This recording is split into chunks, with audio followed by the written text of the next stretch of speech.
Greetings, planty people, and welcome back to my jungle. So, I was going to film yesterday, but it was like 33 degrees, and I don't do well in the heat, especially the UK heat waves. If you've never experienced one, we're not even being dramatic. Like, it's so humid that when you walk outside, it feels like you're walking through soup. And it's absolute cream of mushroom out there right now, if that makes any sense. It's horrible. And fans don't work, we don't have AC, our houses are just meant to keep in the heat. We're all not doing very well, basically. And then this morning there was a power cut, and I was like, and now all the power's back on, so everyone's in their garden doing like, everyone's using like power tools outside. So if you hear something like, meow, meow, I do apologise, I can't do anything about it. Anyway, today's video is all about things that I don't do as a plant collector. And I've been collecting plants for probably like 6 or 7 years now. I've always had plants as a kid, but like I've been like in it for 6 or 7 years. So some of this is kind of due to laziness. Some of it is just like I strongly disagree with it. So we've got a nice little mixed bag here. I've written it all down on here so I don't forget anything. Get yourself a drink or a snack and let's get into it. Okay, let's go with routines. So I don't have a set routine with my plants. I know a lot of people tend to have like a set watering day. If that works for you and your plants, it's totally fine. I'm not like against routines, but there's a few reasons why I don't have a routine. For example, as you can tell from the background, I have a variety of lots of different types of plants, mainly philodendron. I love philodendron, and I found a lot of these, even in the same genus, they all have different water requirements. So if you're watering a set day and you're not really paying attention, if one of your plants is still wet, you're going to get root rot eventually, and you don't want that because it's really hard to come back from root rot and it stinks. It's stinky and you'll get fungus gnats. So yeah, and also on the contrary, what if your plant's a little bit thirstier? You know, like I always say, it's better to underwater than overwater, but if it's been particularly hot like it has been here and you miss one plant, it's going to be Crispville. You're going to have crispy little plants, and we don't want that. We don't want that. So that's like the main reason why. But like I said, if you haven't had any issues and it works for you, because I know we all have busy lives, I do sometimes have like a set day of plant chores. It's not necessarily watering everything, it's just kind of having a look, see what I need to do, spray some bug spray, repot something maybe, give it something a trim, you know what I mean? But I don't be like, I'm gonna water everything today. Also, that would take me far too long. Like going up and down the stairs with a watering can is actually, it's hard work. It's hard work. So let me know if you have a routine and what you do if you have one. I am curious to know, because I think most of my plant friends, we all don't have routines, and yeah. But I know a lot of people, like customers at the plant shop, they do have a set day. I do wonder how that works for them, but I've just never been a routine person. I mean, day-to-day stuff, I'm very routine-y, but plants, nah. Anything goes. I just kind of water everything like every other day. I just kind of like have a look around to see what's there. Like a lot of people are like, whoa, it must take you forever to water. I'm like, just do it bit by bit. Just do it bit by bit. Like for example, I've got a Syngonium Tri-leaf Wonder here. I literally only watered it last week and it's already crispy, but some of my other stuff is fine. So it is what it is. Big fan of this plant. But yeah. Not a routine person. And also, to kind of piggyback off that, misting. I know this is part of a lot of people's routine. I think I've spoken about this before. I don't know whether on here, but definitely on TikTok. It's kind of useless. The only pro I feel like it has is it's good for if you have a leaf that's stuck. Like I particularly get it on like my velvety plants, like my glorious melanochrysum. They love to just get stuck and then like come out misshapen, and it's like, why have you done that?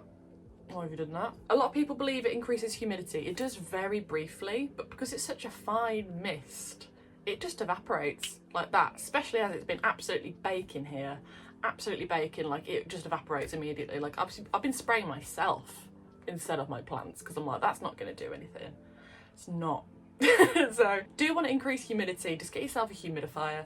I've never really had the issue with that. Luckily in England it's quite humid, like I was saying before, so I've never really had an issue apart from, you know, doing unstuck leaf spraying. I do enjoy doing it, I'm not gonna lie though. Every so often I'm like, oh yeah, I do find it quite relaxing sometimes. I think, I don't know, it just cool it down a bit, but it just evaporates immediately. I've never really tried pebble trays either. Don't have the room, can't be bothered. That's that really. But yeah, I don't really have time to be constantly spritzing my plants for it actually to make an effect. Just can't be bothered. This one might be a bit 50-50, but the majority of people do agree with me, so we'll see. Moisture meters. If you use them and you find it works, go for it. But everyone I've spoken to says they're very just unpredictable, not accurate, and a waste of money. Like, I find that when you get into a new hobby, you get all excited and you want to buy all these things. You don't need all these fancy gadgets for plants. A lot of the time I do stuff like quite DIY. Like you don't need all these fancy things. I find it's better to do it by feel. Does that make sense? Like I like to feel like this is a thirsty plant, right? I can feel that that's thirsty. Now, if I wanted to double check, I will get myself, don't knock it over, a stick. And I like to kind of pop it in there. One, you can feel that it's dry. You can feel it because it goes like right in. And if it comes out dry, there's your answer.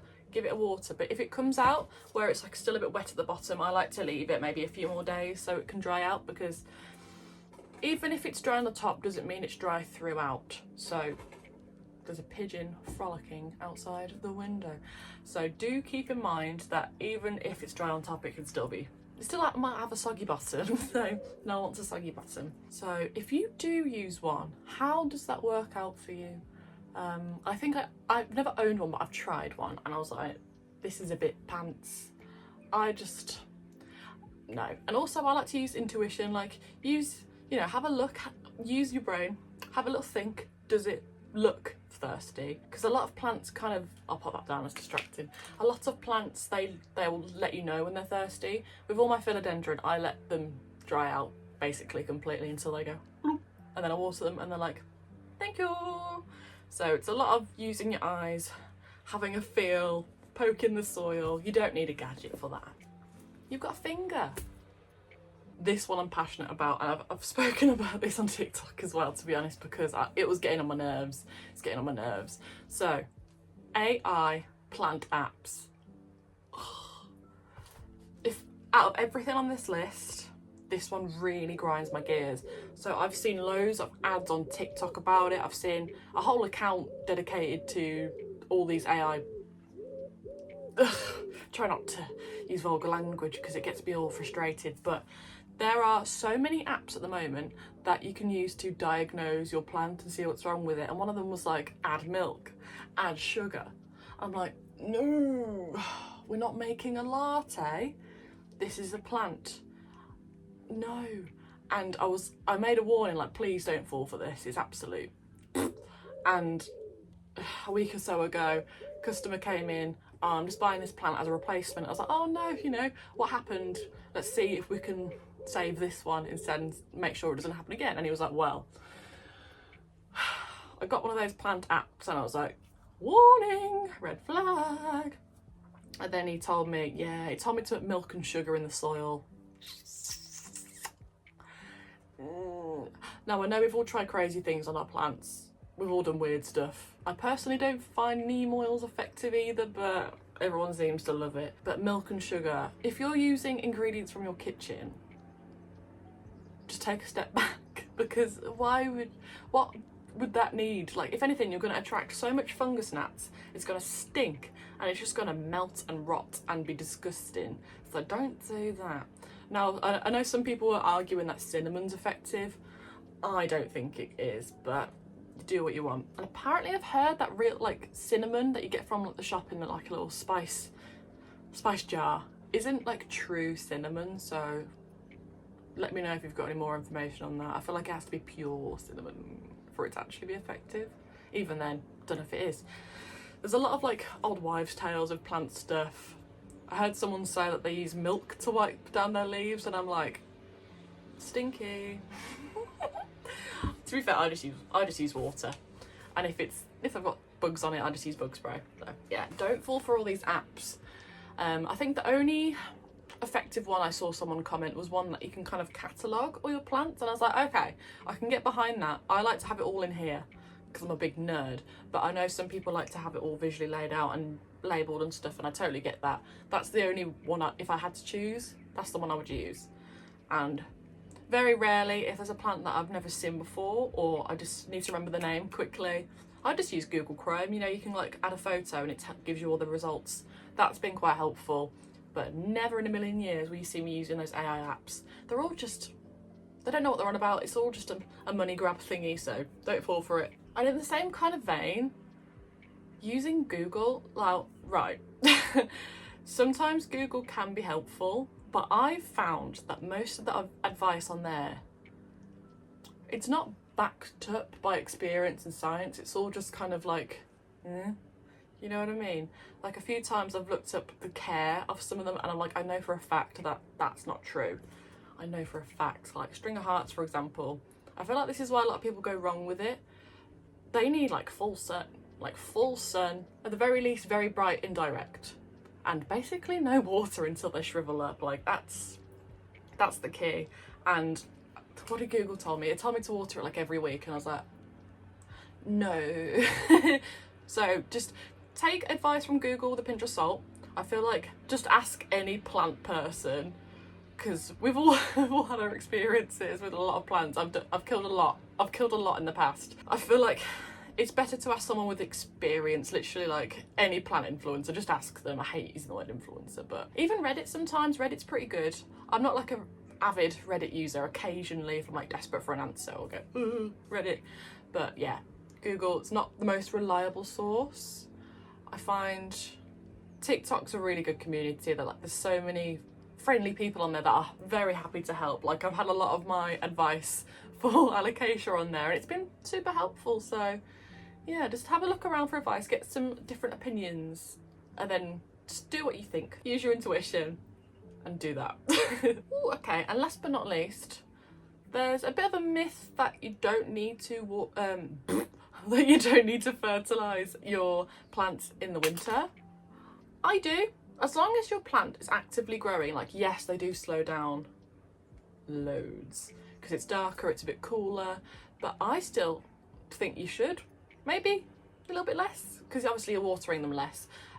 Some people say it burns the roots if you over-fertilise. I've never had that as an experience, and I'm quite a heavy fertiliser, so I don't know about that.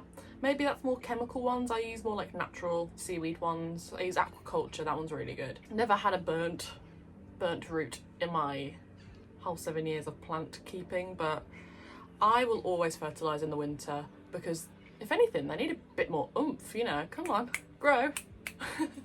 And because I use grow lights now, I don't always have them on. I don't really use them in the summer, to be honest, only in the dark winter because UK in the winter is gloomy. I have the grow light on. My plants will still grow a little bit more than without a grow light, but I will still fertilise because they're still growing. They still need vitamins and stuff to grow. It's just one of them things. Obviously you don't have to fertilise, but I do feel like it really helps if you want your plants to be healthy, strong and grow. A bit like vitamins for a human. I think that's all the things like I don't do. I'm trying to think if there are. No. So let me know if you do any things on this list. Now, do what you want. It's your plants, it's your life. This is just my experience and my opinions. If you agree or disagree, I'm happy to have a conversation about it. It's totally chill. It's totally chill. So I'll leave all my social medias down below. Let me know what videos you want to see next. I'll see you in the next one. Have a good day, evening, whatever it is, wherever you are. Toodaloo.